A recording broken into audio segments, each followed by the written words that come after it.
Welcome guys. GK MCQ gem के channel में आपका बहुत बहुत स्वागत है। इस वीडियो में हम डिस्कस करेंगे भौतिक विज्ञान। आपकी जो केमिस्ट्री है, फिजिक्स है, बायोलॉजी से क्वेश्चन आता है, राइट। सो हमको अभी तो देखो केमिस्ट्री भी डिस्कस करनी है, बायोलॉजी भी करनी है, तो जितना जल्दी हो सके उतना हम प्रयत्न कर रहे हैं, ठीक है ना। तो रोजाना 2-3 वीडियो अगर आप देख सको तो बेस्ट ही रहेगा आपके लिए, क्योंकि एग्ज़ाम नज़दीक है आपके, है ना। तो चलिए बिना टाइम वेस्ट किए शुरू करते हैं। निम्न में से कौन सा यंत्र प्रत्यावर्ती धारा को एक दिशा धारा में परिवर्तन करता है? शॉर्ट में बोले तो कौन सा टूल है जो एसी को डीसी में परिवर्तित करता है? ऑल्टरनेटर, कंडेंसर, ट्रांसफार्म, इनमें से कोई नहीं। देखो पहले आपको बताना है कि इसका ऑप्शन कौन सा सही है, इससे आपकी प्रैक्टिस भी होगी और थोड़ा सा आपको एंट्रेंस एग्जाम सोल्व करने का, एंट्रेंस एग्जाम में जो क्वेश्चन सोल्व करोगे ना उसका भी अभ्यास होगा और अपना खुद का एनालिसिस भी होगा साथ में, राइट। सो बता दीजिए गाइज। बिल्कुल इसका राइट ऑप्शन हो जाएगा अल्टरनेटर, ठीक है। अगर ये क्वेश्चन उल्टा आ जाए कि ऐसा कौन सा यंत्र है जो डीसी को एसी में बदल दे, फिर क्या बताओगे आप? इन्वर्टर, ठीक है। इन्वर्टर होता है, देखा होगा आपने, कापी के ग्रुप में तो लग भी रहा होगा। वो जो बैटरियाँ होती है उसमें डीसी होता है, बट इन्वर्टर कनेक्ट होता है उससे, जो उसको एसी में कन्वर्ट करता है। इसी वजह से आपके पंखे वगैरह, बल्ब वगैरह जल पाते हैं। साइक्लोट्रॉन पढ़ रखा है आपने? साइक्लोइलेक्ट्रॉन किसको त्वरित करने के लिए प्रयुक्त किया जाता है? परमाणु को, आयन को, प्रोटॉन को, ये सभी को।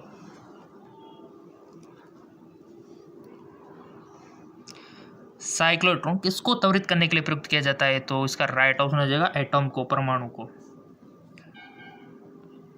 और अभी तो आपको केमिस्ट्री के भी सवाल देने हैं, बायो को भी देने हैं, काफी सारा हमारे पास काम है भी। तो निम्नलिखित युग्मों में से किन भौतिक राशियों के समान विमेय सूत्र नहीं है? बल एवं दाब, भार एवं बल, आवेग एवं संवेग, कार्य एवं ऊर्जा। तो इसका राइट ऑप्शन हो जाएगा आपका बल एवं दाब, ठीक है ना, बल एवं दाब।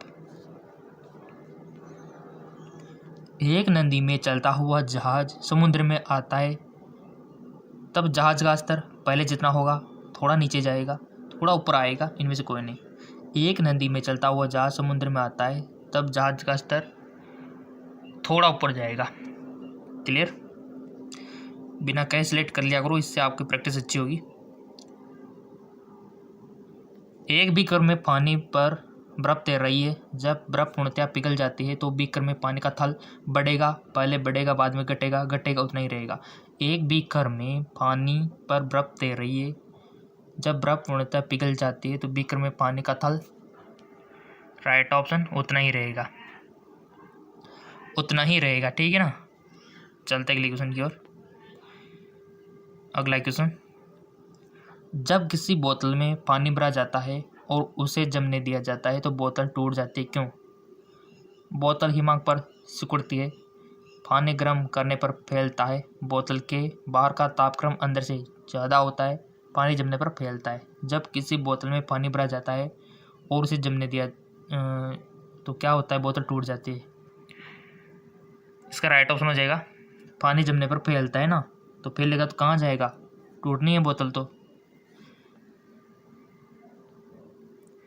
पहाड़ी पर चढ़ता एक व्यक्ति आगे की ओर झुक जाता है, क्यों? बताइए। पहाड़ी पर चढ़ता एक व्यक्ति आगे की ओर झुक जाता है, क्यों? तेज चल सके, हंसता है तो बढ़ाने के लिए, शक्ति संरक्षण हेतु, फिसलने की संभावना कम हो जाए। सो गाइस इसका राइट ऑप्शन हो जाएगा हंसता है तो बढ़ाने के लिए झुक जाता है। यदि हम भूमध्य रेखा से ध्रुव की ओर जाते हैं तो जी का मान, बहुत अच्छा क्वेश्चन है, बढ़ता है वही रहता है, घटता है इनमें से कौन है? ऐसे क्वेश्चन बनते हैं आपके। यदि हम भूमध्य रेखा से ध्रुव की ओर जा रहे हैं तो जी का मान बढ़ेगा, घटेगा, अपरिवर्तित रहेगा। बहुत अच्छा क्वेश्चन है गाइज और काफ़ी बार पूछा जा चुका है, चांस ऐसे बनने के, तो इसको आप मोस्ट लगा सकते हो। और आपने सिलेक्ट कर लिया होगा, किसी ने तो बढ़ता है, किसी ने क्या होगा घटता है, किसी ने वही रहेगा कर दिया होगा ना, तो सबका सच सामने आ जाएगा। इसका राइट ऑप्शन है बढ़ता है, याद रखना, ध्रुव की ओर जाने पर जी का मान बढ़ता है। अगला क्वेश्चन, बल गुणनफल है द्रव्यमान और वेग का, भार और त्वरण का, द्रव्यमान और त्वरण का, भार और वेग का।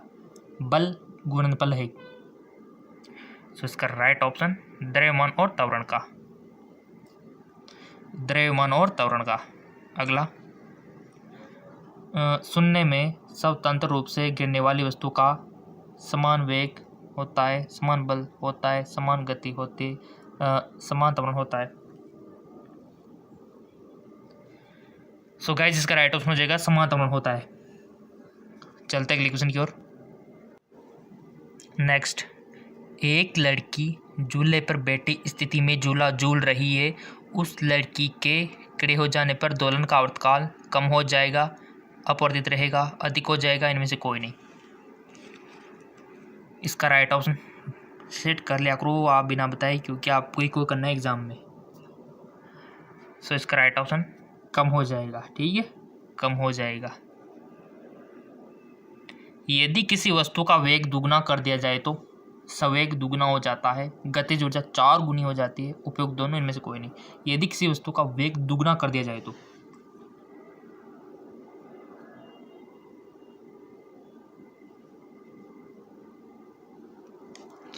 इसका राइट ऑप्शन है उपयोग दोनों, यानी कि संवेग दुगना हो जाता है, गतिज ऊर्जा 4 गुनी हो जाती है। निम्नलिखित में सदिश राशि है वेग, लंबाई, समय, द्रव्यमान। निम्नलिखित में सदिश राशि है।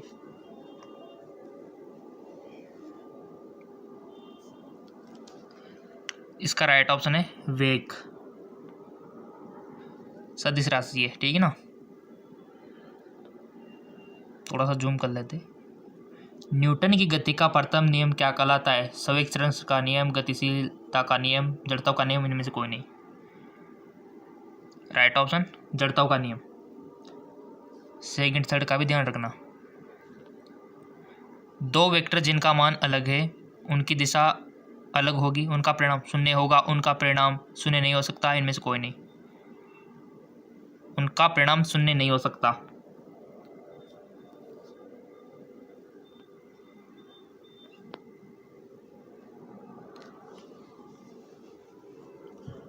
बर्फ पर स्केटिंग करना प्रदर्शित करता है कि दाब बढ़ने पर बर्फ का गलनांक घट जाता है, बढ़ जाता है, अपवर्तित रहता है, पहले घटता है और फिर बढ़ता है, घट जाता है।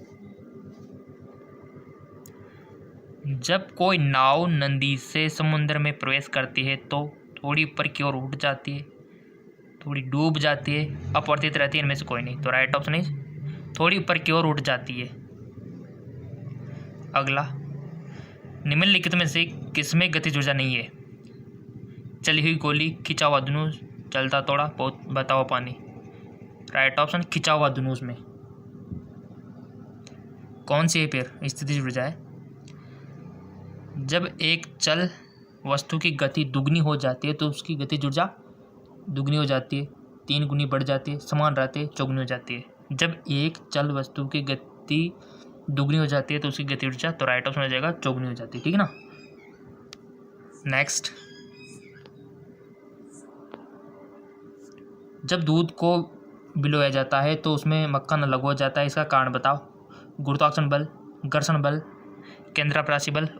इसका राइट ऑप्शन हो जाएगा आपका केंद्रापसारी बल। ठीक है ना। चलते हैं अगले क्वेश्चन की ओर। अगला क्वेश्चन है, कोई साइकिल सवार किसी मोड़ में घूमता है तो वह बाहर की ओर झुकता है, अंदर की ओर झुकता है, आगे की ओर झुकता है, बिल्कुल नहीं झुकता है। साइकिल तो आप सबने चला रखी है, लेकिन कभी ऑब्जर्व नहीं किया होगा, कभी नोटिस नहीं किया होगा कि इधर झुक रहे हैं। आपको तो बस चलने से मतलब है ना, बट साइंटिफिक रीजन छिपा हुआ है इसमें। इसका राइट ऑप्शन है अंदर की ओर झुकता है। ठीक है ना। ये देखिए, ऐसे क्वेश्चन काफ़ी सारे पूछे जाते हैं आपसे। एक क्वेश्चन यूँ भी पूछा जाता है कि अगर मान लो आप ट्रेन में चल रहे हो, आपने एक सिक्का उछाला ट्रेन के अंदर, तो वो सिक्का वापस आपके हाथ में आएगा या फिर पीछे गिर जाएगा या फिर आगे की ओर गिर जाएगा या फिर बताइए चौथा ऑप्शन, या फिर आएगा ही नहीं, ये तो ऑप्शन आएगा नहीं। ठीक है। तो अब काफ़ी सारे क्या करते हैं स्टूडेंट कि हमने सिक्का उछाला तो ट्रेन तो काफ़ी स्पीड में है तो पीछे की ओर चला जाएगा, और काफ़ी सारे क्या करते हैं आगे की ओर चला जाएगा। जबकि सच तो क्या है, राइट ऑप्शन ये है कि वापस अपने हाथ में आएगा, क्योंकि वो भी तो गति कर रहा है ना, ट्रेन के साथ हर पुर्जे गति कर रहे। आप चाहे ट्रेन में सिक्का उछालो चाहे गेंद उछालो, आपके हाथ में आएगी वो। ठीक है। तो ऐसे कुछ फिजिक्स के इंपॉर्टेंट क्वेश्चन है। अगला क्वेश्चन, और हम आपको ज़्यादा से ज़्यादा क्वेश्चन कराने का प्रयत्न कर रहे हैं क्योंकि आपके एग्ज़ाम बहुत नज़दीक है और काफ़ी एक्साइटेड होना पड़ रहा है आपको, काफ़ी सारे क्वेश्चन देने अभी तो आपसे ज़्यादा टेंशन हमें हो रही है, ठीक है ना। हम चाहते ज़्यादा से ज़्यादा आपको टाइम दे पाए, कोशिश खूब करते हैं गाइस रोज़ाना अगर 3-4 वीडियो निकालने की, बट हो नहीं पाता, 1-2 तो निकाल ही देते। जब हम रबड़ के गद्दे वाली सीट पर बैठते हैं या गद्दे पर लेटते हैं तो उसका आकार परिवर्तित हो जाता है। ऐसे पदार्थ में पाया जाता है गतिज ऊर्जा, विकिरण ऊर्जा, संचित ऊर्जा, स्थितिज ऊर्जा। तो राइट ऑप्शन स्थितिज ऊर्जा। ये बेसिक क्वेश्चन है, हार्ड क्वेश्चन तो हम जेके जॉब चैनल पर करवाते हैं, बट ये बेसिक भी आपका क्लियर होना चाहिए। निम्न में से कौन सा नियम इस कथन को वैध ठहराता है कि द्रव्य का न तो सृजन किया जा सकता है और न ही विनाश? ऊर्जा संरक्षण का नियम, प्राशन का नियम, द्रव्यमान संरक्षण का नियम, इनमें से कोई नहीं। निम्नलिखित में से कौन सा नियम इस कथन को वैध ठहराता है कि द्रव्य का न तो सृजित किया जा सकता है और न ही विनाश? तो राइट ऑप्शन इज ऊर्जा संरक्षण का नियम। कोई भी नाव डूब जाएगी यदि वो पानी हटाती है अपने आयतन के बराबर, पृष्ठ के बराबर, घनत्व के बराबर, भार के बराबर, आयतन के बराबर। द्रव में आंशिक या पूर्णतः डूबे हुए किसी ठोस द्वारा प्राप्त उछाल की मात्रा निर्भर करती ठोस द्वारा हटाए गए द्रव की मात्रा पर, ठोस के भार पर, ठोस के द्रव्यमान पर, इनमें से कोई नहीं। तो राइट ऑप्शन इज ठोस द्वारा हटाए गए द्रव की मात्रा पर। लैंप की बत्ती में तेल चढ़ता है क्योंकि तेल बहुत हल्का है। कैपिलरी क्रिया के कारण सतह तनाव करने के कारण तेल वाष्पशील है। लैंप की बत्ती में तेल चढ़ता है, तो इसका राइट ऑप्शन कैपिलरी क्रिया के कारण, ठीक है ना। सुई का पानी के ऊपर तैरने का कारण है। पढ़ का 11th में पृष्ठ तनाव, आसंजन, संसंजन, कैसिक तत्व। तो राइट ऑप्शन इज पृष्ठ तनाव। लेयर होती है पानी के ऊपर हल्की सी, जिसमें कीड़े मकोड़े भी काफ़ी सारे तैरते हैं पृष्ठ तनाव के कारण। हल्के फुल्के देखे होंगे आपने, दौड़ते रहते इधर उधर। पानी से निकलने पर शेविंग ब्रश के बाल आपस में चिपक जाते, इसका कारण क्या है? घर्षण, पृष्ठ तनाव, प्रत्यास्थता, श्यानता। पानी में निकलने पर शेविंग ब्रश के बाल आपस में चिपक जाते, इसका कारण आपको बताना है। देखो साइंस तो हर चीज़ का कारण पूछेगी, सिंपल सी बात है, और पूछना भी चाहिए, तभी तो याद होना चाहिए। हर चीज़ का अगर कारण हो तो हमको वैसे याद हो जाता है, और इसीलिए बहुत सारे साइंस के फैन होते हैं। तो बता दिया होगा वैसे आपने, इसका राइट ऑप्शन है पृष्ठ तनाव के कारण। अगला क्वेश्चन, बहुत सारे स्टूडेंट्स को क्या है, जो आर्ट्स होती है, कॉमर्स होती है, वो तो बिल्कुल याद नहीं होती। साइंस तो एक झटके में याद हो जाती है, क्योंकि उनका टैलेंट है अपना, ठीक है। तो आपका भी टैलेंट होना चाहिए ना। द्रव की बूंद की आकृति गोलाकार होने का कारण है। द्रव की बूंद की आकृति गोलाकार होने का कारण है श्यानता, अल्पभार, या फिर पृष्ठ तनाव, या फिर वायुमंडलीय दाब। द्रव की बूंद की आकृति गोलाकार या फिर वर्षा की बूंद आप मान सकते हो। वो गोलाकार ही क्यों होती है गाइस? किस कारण से होती है आखिरकार वो गोलाकार? वो गोलाकार ही क्यों होती है? वो सीधी हो जाए ना इस प्रकार की, या फिर ऐसी हो जाए ना, वो ऐसे गोलाकार ही क्यों होती है? द्रव की बूंद की जो आकृति है गोलाकार होती है, वो उसका कारण है गाइस। सोच लिया होगा आपने तो, क्योंकि एग्ज़ाम पे आपको इतना टाइम नहीं मिलने वाला है। जितना फास्ट करोगे उतना बेटर है, क्योंकि न्यूमेरिकल भी तो करना है ना आपको, क्योंकि इन क्वेश्चन में इतना टाइम नहीं लेना चाहिए आपको कि इसके तो ये तो डायरेक्ट पढ़ के सीधा सीधा सही सही करते जाओ। न्यूमेरिकल में टाइम बहुत लगता है, फॉर्मूला लगाओ पहले, दिमाग लगा के, फिर फॉर्मूले में उसके मान भरो, मान भर के उनको काटो पीटो, फिर आंसर आएगा। तो काफ़ी सारा टाइम न्यूमेरिकल खाता है, ये इसमें इतना टाइम नहीं लगना चाहिए आपको। द्रव की बूंद की आकृति गोलाकार होती है, अगर ये पढ़ रखा हो तो आप डायरेक्ट सीधा उस पर टिक करोगे। तो इसका राइट ऑप्शन है पृष्ठ तनाव। देखो इतने सारे कारण होते हैं पृष्ठ तनाव से। यदि लोलक की लंबाई 4 गुनी कर दी जाए तो लोलक के झूलने का समय घटता है, 4 गुना हो जाता है, 1/4 हो जाता है। ये क्वेश्चन काफ़ी बार पूछा जा चुका है गाइस। दोगुना होता है। लोलक की लंबाई 4 गुनी कर दी जाए तो राइट ऑप्शन है दुगना होता है, ठीक है ना, दुगना। चलते अगले क्वेश्चन की ओर। अगला क्वेश्चन, वॉशिंग मशीन का कार्य सिद्धांत है उपकेंद्रण, विसरण, अपकेंद्रण, अपवहन। तो राइट ऑप्शन इज अपकेंद्रण।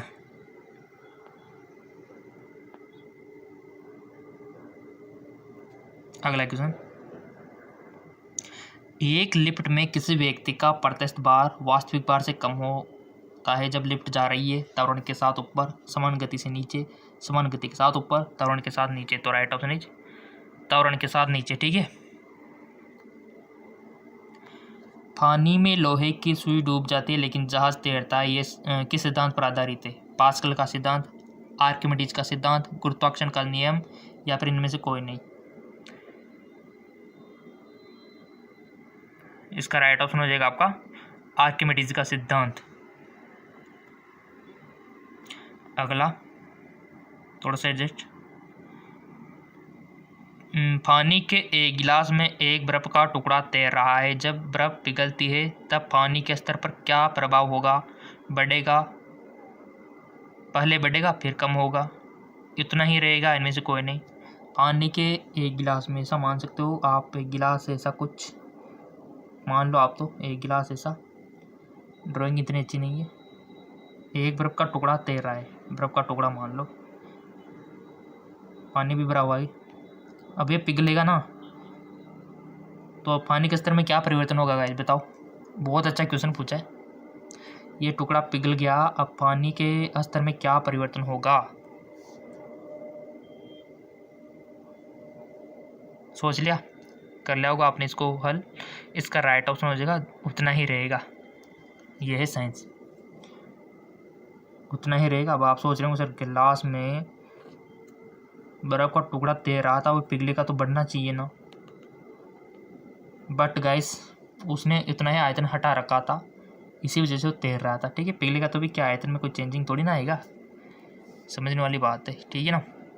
अगला क्वेश्चन, क्योंकि उन्होंने उतना ही पानी हटाया हुआ था पहले ही।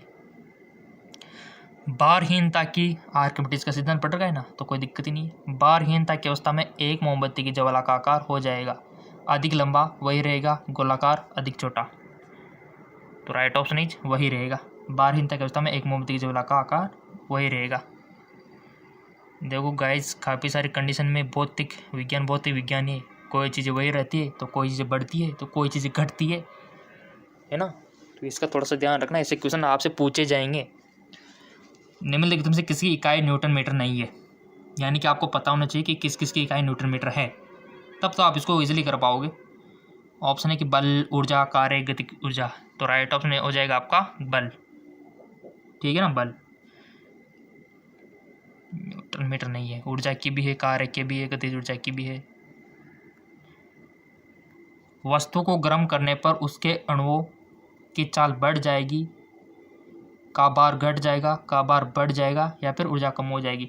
वस्तु को गर्म करने पर उसके अणुओं की चाल के बारे में पूछा है, भार के बारे में पूछा है। इसका राइट ऑप्शन हो जाएगा आपका कि चाल बढ़ जाएगी। ठीक है ना।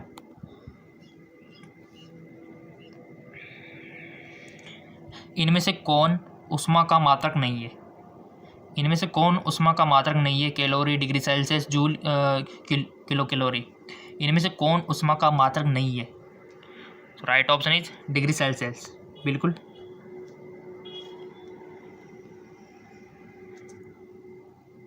इनमें जब जल ऊंचाई से गिरता है तो उसका ताप घट जाता है, बढ़ जाता है, न घटता है, नहीं बढ़ता है, इनमें से कोई नहीं। राइट ऑप्शन बढ़ जाता है।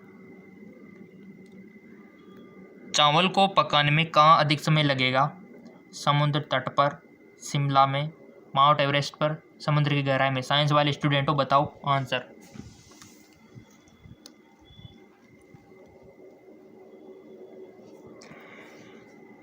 सो इसका करेक्ट ऑप्शन हो जाएगा माउंट एवरेस्ट पर। अधिक ऊंचाई पर जा रहे हो आप।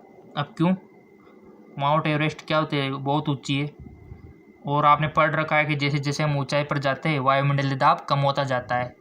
जी हाँ बिल्कुल, क्योंकि आप सभी के ऊपर हवा का बोझ है। हाँ बिल्कुल सही सुना, वायु का बोझ है, और आप जैसे जैसे ऊपर चले जाते हो ना, वायु का बोझ हल्का होता जाता है और एक अवस्था पे जीरो भी हो जाता है। ठीक है, तो ये रीजन छिपा हुआ है। चलते आगे की ओर।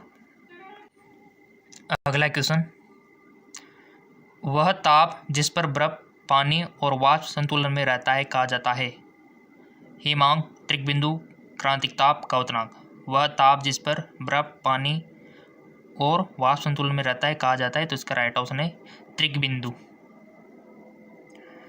क्वेश्चन और अधिक चाहिए तो कमेंट करके बोल देना सर, हम आधा घंटे तक का वीडियो देख सकते हैं, 1 घंटे तक का देख सकते हैं। आप जैसे बोलोगे वैसे कर देंगे हम तो। किसी द्रव का वाष्पीकरण होने से उसका तापमान बढ़ेगा, अपवर्तित रहेगा, तेजी से बढ़ेगा, घटेगा। तो राइट ऑप्शन इज घटेगा। किसी द्रव का वाष्पीकरण होने से उसका तापमान घटेगा। निम्न तापी इंजनों का अनुप्रयोग होता है।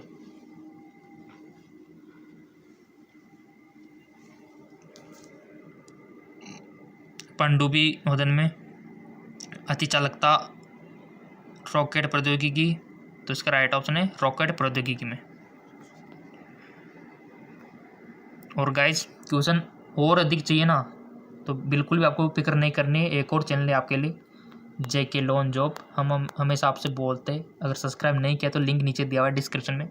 यहाँ भी आप फिजिक्स, केमिस्ट्री, बायोलॉजी का दुगना फायदा उठा सकते हो फ्री ऑफ कॉस्ट। वायुमंडल में प्रकाश के विसरण का कारण है कार्बन डाइऑक्साइड, जलवाष्प, हीलियम, धूलकण। तो राइट ऑप्शन है धूलकण।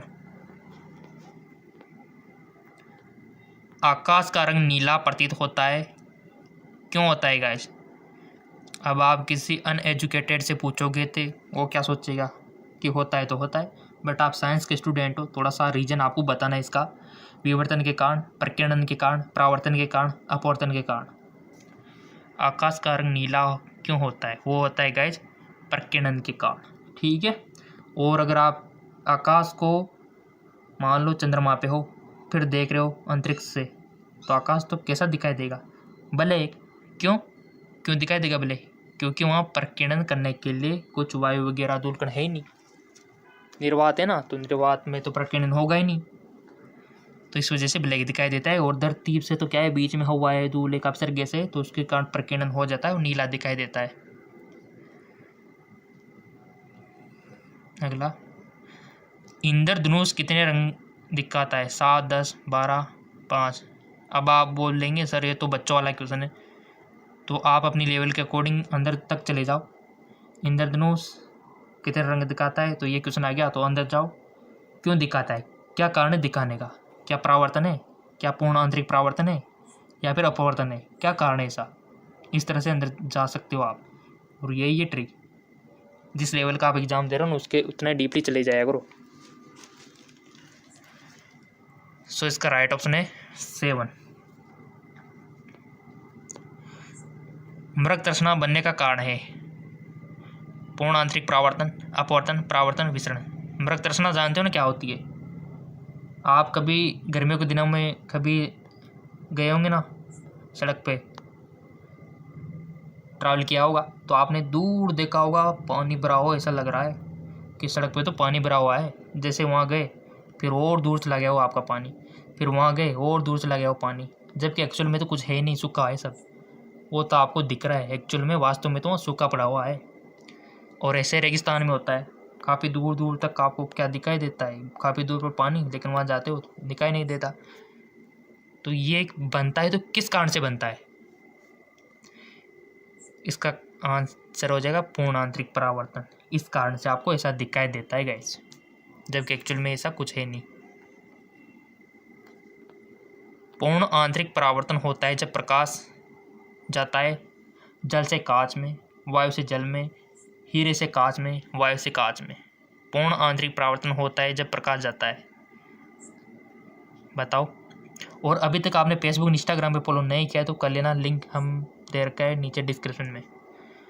पूर्ण आंतरिक परावर्तन होता है जब प्रकाश जाता है हीरे से कांच में।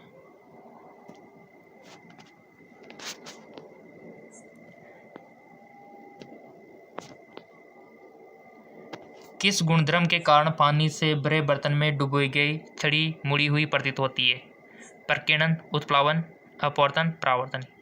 किस गुणधर्म के कारण पानी से भरे हुए डुबी हुई छड़ी मुड़ी हुई दिखाई देती है? सिंपल सा क्वेश्चन है, अपवर्तन। इस कारण से, जबकि वो मुड़ी हुई नहीं है, सीधी है, बट वो दिखाई दे रही है आपको।